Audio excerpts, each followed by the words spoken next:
बड़े विचित्र डायनासोर ने करीब 14 करोड़ सालों तक इस धरती पर राज किया। डायनासोर की कई हजार प्रजातियां थे। इनमें से कई शाकाहारी थे तो कुछ मांसाहारी, और कुछ डायनासोर बहुत शांत स्वभाव के थे। वहीं कुछ डायनासोर बहुत हिंसक और खतरनाक थे। ये उस समय के सबसे सफल जीव थे। लेकिन फिर अचानक ऐसा क्या हुआ? वो कौन सी घटना थी जिसने इनका नामो निशान मिटा दिया? आइए जानते हैं पृथ्वी पर मानव का जन्म कब हुआ। इसे जानने के लिए हमें करोड़ों साल पीछे जाना होगा और डायनासोर के उस अंतिम दिन को करीब से देखना होगा। तो आइए चलते हैं आज से 65 मिलियन साल यानी कि 6 करोड़ 50 लाख साल पीछे। आज से लगभग 6.5 करोड़ साल पहले धरती पर मौसम सामान्य था। चारों ओर सूरज की रोशनी बिखरे हुए थे। लंबे लंबे पेड़ों से टकराती समुद्र की ठंडी हवाएं और चारों तरफ डायनासोर के चिल्लाने चीखने की आवाजें सुनाई पड़ रही थी। तभी डायनासोर प्रजाति आराम से धरती पर अपना जीवन बिता रहे थे। हालांकि 10 करोड़ साल पहले इनकी किस्मत लिखे जा चुके थे। 10 करोड़ साल पहले एक छोटा एस्टेरॉयड का टुकड़ा जो दूर अंतरिक्ष से आ रहा था, वो पृथ्वी से लगभग 20 करोड़ मील दूर मंगल और बृहस्पति के बीच क्षुद्र बेल्ट में घूम रहे एक बड़े एस्टेरॉयड से जा टकराता है। इस टकराव से उस बड़े एस्टेरॉयड की दिशा बदल जाती है और वो क्षुद्र ग्रह बेल्ट से निकलकर सीधे पृथ्वी की ओर 22,000 मील प्रति घंटे की रफ्तार से बढ़ने लगता है। जब यह एस्टेरॉयड पृथ्वी से 3,84,000 किलोमीटर की दूरी पर था, तब शायद धरती से डायनासोर का अंत न होता यदि यह एस्टेरॉयड पृथ्वी के उपग्रह चांद से टकराता। लेकिन नियति को कुछ और ही मंजूर था, इसलिए बड़ा एस्टेरॉयड चांद के बहुत नजदीक से गुजर गया।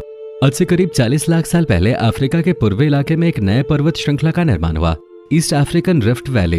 ये पर्वत यहाँ आने वाली मौसमी हवाओं के लिए एक अवरोध बन गए थे और इस वजह से यहाँ के जंगलों में बारिश आनी बंद हो गई। यहीं इसी जंगल में एप्स रहते थे। ये इन पेड़ों के ऊपर रहते थे जहाँ उनके पास खाने की चीजों की कोई कमी नहीं थी। इसी वजह से ये हमेशा पेड़ों पे ही रहे। लेकिन अब यहाँ समय के साथ साथ सूखा पड़ने लगा। बिना बारिश के जंगल पूरी तरह साफ हो गए। पृथ्वी की उत्पत्ति के बारे में वैज्ञानिक धारणा यह है कि तकरीबन 5 बिलियन वर्ष पूर्व कई गैसों के एक साथ मिलने से एक भयंकर धमाका हुआ। इस कारण बहुत ही बड़ा एक आग का गोला बना, जिसे वर्तमान में हम सूर्य कहते हैं। धमाका इतना तेज था कि इसके आसपास चारों ओर धूल के कण फैल गए और गुरुत्वाकर्षण बल के कारण ये कण छोटे छोटे पत्थर के टुकड़ों के रूप में बदल गए। कई वर्षों के अंतराल के बाद ये कण आपस में जुड़ने लगे और एक समय बाद सौर मंडल की उत्पत्ति हुई। और इस प्रकार लाखों वर्षों के पश्चात गुरुत्वाकर्षण के कारण पत्थर और चट्टानें आपस में जुड़ने लगे। इस प्रकार से धरती का जन्म एक आग के गोले के रूप में हो रहा था। वैज्ञानिक अवधारणा के मुताबिक 4.54 बिलियन वर्ष पूर्व पृथ्वी का तापमान 1200 डिग्री सेल्सियस था। ऐसे समय पर धरती पर केवल उबलता हुआ लावा, चट्टानें और कई जहरीली गैसें हुआ करते थे। ऐसे में पृथ्वी पर जीवन का होना असंभव था। पृथ्वी की उत्पत्ति के दौरान थिया नाम का एक ग्रह धरती की ओर 50 किलोमीटर प्रति सेकंड की रफ्तार से बढ़ रहा था। ये रफ्तार बंदूक से चलाई गई गोली से 20 गुना अधिक है। ऐसे में जब थिया ग्रह पृथ्वी की सतह से टकराया तो बहुत बड़ा धमाका हुआ, जिससे बहुत सारा कचरा धरती से बाहर निकला और साथ ही वो ग्रह धरती में समा गया। हजारों वर्षों के अंतराल के बाद धरती से निकले कचरे ने गुरुत्वाकर्षण के कारण एक गेंद का रूप ले लिया, जिसे हम चांद कहते हैं। और दोस्तों, कुछ इस प्रकार चांद की उत्पत्ति हुई। पृथ्वी की उत्पत्ति के बाद अंतरिक्ष में बची हुई बाकी चट्टानें पृथ्वी पर गिरने लगे। इन चट्टानों में अजीब प्रकार के क्रिस्टल थे, जिन्हें आज हम नमक के रूप में प्रयोग करते हैं। अब कोई जानकर हैरानी होगी कि ये समुद्र का पानी इन्हीं चट्टानों के अंदर मौजूद नमक से निकलता है। वैज्ञानिकों के अनुसार ये चट्टानें धरती पर करीब 20 मिलियन वर्षों तक गिरती रहीं, जिस कारण समुद्र के रूप में धरती पर काफी पानी इकट्ठा हो गया। लगातार इतने पानी के इकट्ठा होने से पृथ्वी की सतह ठंडी होने लगी और चट्टानें अधिक सख्त होने लगी। धरती के अंदरूनी भाग में लावा अब भी अपने उसी रूप में मौजूद था। हालांकि ऊपर का तापमान 70 से 80 डिग्री सेल्सियस हो चुका था। वर्तमान में धरती पर मौजूद पानी लाखों वर्ष पहले का है। उस समय धरती चांद के बेहद करीब था और गुरुत्वाकर्षण बल के कारण धरती पर अक्सर तूफान आते थे। और लंबे अंतराल के बाद चांद और धरती की बढ़ती दूरी के कारण तूफान शांत होने लगे। धरती पर जीवन की इसी यात्रा के दौरान अब तक 3.8 बिलियन वर्ष पहले पानी की उत्पत्ति हो चुके थे। पृथ्वी पर लगातार ज्वालामुखी फट रहे थे और साथ ही उल्कापिंडों की बारिश भी हो रहे थे।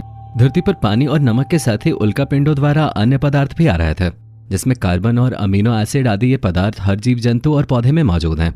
उल्कापिंडों के इतनी ऊंचाई से गिरने से ये पानी की गहराई में चले जाते थे, जहां पर सूर्य के किरणों का पहुंच पाना असंभव था। बाद में ये उल्कापिंड ठंडे होकर पानी में जमने लगते थे। इसके बाद ये एक प्रकार से चिमनियों का आकार लेने लगे और ज्वालामुखी की दरारों में पानी आ जाने से चिमनियों से धुआं निकलने लगा, जिसने बाद में एक प्रकार के केमिकल सूप का रूप ले लिया। इस वजह से ही धरती पर माइक्रोस्कोपिक जीवन की शुरुआत हुई और पृथ्वी पर सिंगल सेल बैक्टीरिया की उत्पत्ति हुई। इतने वर्षों के पश्चात भी धरती पर ज्वालामुखी फटने और जहरीली गैसों के निकलने का सिलसिला अब भी जारी था। जहरीली गैसों में कार्बन डाइऑक्साइड ने सूर्य से निकली किरणों को सोखना शुरू कर दिया और इस वजह से पृथ्वी का तापमान बढ़ने लगा। बढ़ते तापमान के कारण समुद्र में गर्मी पैदा होने लगी और समुद्र का पानी भाप बनकर बादलों का रूप लेने लगा।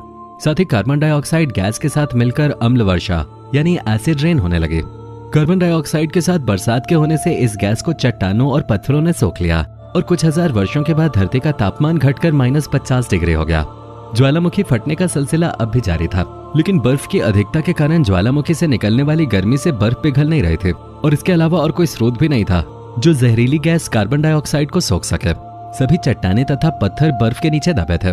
कुछ समय पश्चात कार्बन डाइऑक्साइड गैस की ताकत ने सूर्य की गर्मी को सोखना शुरू किया, जिससे बर्फ पिघलने लगे। इसके बाद दिन 22 घंटे के हो गए। लगातार सूर्य से पाराबैंगनी हानिकारक किरणें सीधे पृथ्वी पे पड़ रहे थे, जिसकी वजह से केमिकल रिएक्शन होना शुरू हुआ और पानी से हाइड्रोजन पेरोक्साइड बनी और इसके टूटने के बाद प्राणवायु ऑक्सीजन बनने लगे। जब ऑक्सीजन गैस 50 किलोमीटर धरती के ऊपर गए तो फिर वहां एक केमिकल रिएक्शन होना शुरू हुआ, जहां पर ओजोन नाम की एक परत बनी, जिसने सूर्य से पाराबैंगनी किरणों को सीधे धरती पर आने से रोकने का कार्य किया, जिसने जीवन की शुरुआत को एक आधार दिया। अगले 150 मिलियन साल तक इस गैस की परत काफी मोटी हो गई और धरती पर ऑक्सीजन गैस की मात्रा बढ़ने लगे, जिससे पेड़ पौधे अस्तित्व में आए और धीरे धीरे सब कुछ बदल गया। जब धीरे धीरे आज से 1.5 मिलियन साल पहले अर्ली ह्यूमंस धरती पे आए, आज से तकरीबन 15 लाख साल पहले शिकार करने की काबिलियत हासिल कर ले और उन्होंने इसी काबिलियत के दम पर कई बड़े बड़े जानवरों को अपना शिकार बनाना शुरू किया। हमारे पूर्वजों के ऐसा करने के पीछे मुख्यतः 2 कारण हैं। पहला तो ये कि उनके पास ऐसी तकनीक के और ऐसे हथियार हुआ करते थे जिनकी मदद से वो बड़े बड़े जानवरों का बड़ी आसानी से शिकार कर लिया करते थे। इसके अलावा बार बार किसी एक जानवर का या फिर किसी छोटे जानवर का शिकार करने से अच्छा था कि हमारे पूर्वज एक बार किसी बड़े जीव की हत्या कर लें। इससे न सिर्फ हमारे पूर्वजों की एनर्जी बची, बल्कि उन्हें अपने जीवन की बाकी क्रियाओं के लिए भी समय मिल गया। अब इंसानों की उत्पत्ति के पहले क्या सिनेरियो था कि जितने भी जीव उस समय एग्जिस्ट करते थे वो एक नियमित मात्रा में ही रिप्रोडक्शन की प्रक्रिया को अंजाम दिया करते थे। धीरे धीरे इंसान हर बड़े जीव का शिकार करने लगा और अपने परिवार के पेट का पालन पोषण करने लगा। लेकिन एक समय ऐसा आया जब आज के समय से कई गुना बड़े जीव 150 मिलियन साल पहले ही खत्म होने लगे। आग और पत्थर से बने हथियारों की मदद से हमने खाने को पकाना और उसकी वैरायटी तैयार करना शुरू किया। आग ने एक तरह से बाहरी पेट का काम किया, जो खाने को पकाकर पचाने के लिए तैयार करने का काम करते थे। इससे हमारा खाने में लगने वाला काफी सारा वक्त बचने लगा। जैसे चिंपैंजी को ही ले लें तो वो अपने दिन का 50% हिस्सा खाने और उसे पचाने में लगाता है। जायंट पांडा को ले लें तो वो 10 से 12 घंटे खाता है और फिर पचाने में भी काफी वक्त लगाता है। जैसे जैसे हमने मांसाहार कम किया, हमारी संरचना बदलने लगी। जबड़े और मोलर दांत छोटे हो गए। होमो हबिलिस के जीवाश्म बताते हैं कि उन्होंने मांस और शाकाहार दोनों साथ साथ लेना शुरू कर दिया था और कुछ इस तरीके से इंसानों में भोजन की सभ्यता विकसित होने लगे। धीरे धीरे हमारे पूर्वज मांसाहार से शाकाहार की तरफ बढ़ने लगे और आज आलम यह है कि हमारा शरीर मांसाहार और शाकाहार दोनों खाने के लिए बना हुआ है। तो दोस्तों, अब तो आप जान ही गए होंगे कि कैसे इंसानों में भोजन की सभ्यता विकसित हुई। आपका इस बारे में क्या कहना है? अपनी राय हमें कमेंट सेक्शन में जरूर बताएं। साथ ही वीडियो पसंद आई हो तो इसे लाइक करें और अपने दोस्तों के साथ शेयर करें। और अगर आप हमारे चैनल पे नए आए हैं तो हमारे चैनल को सब्सक्राइब करना ना भूलें। हम आपके लिए इसी तरह की और भी वीडियोस लाते रहेंगे।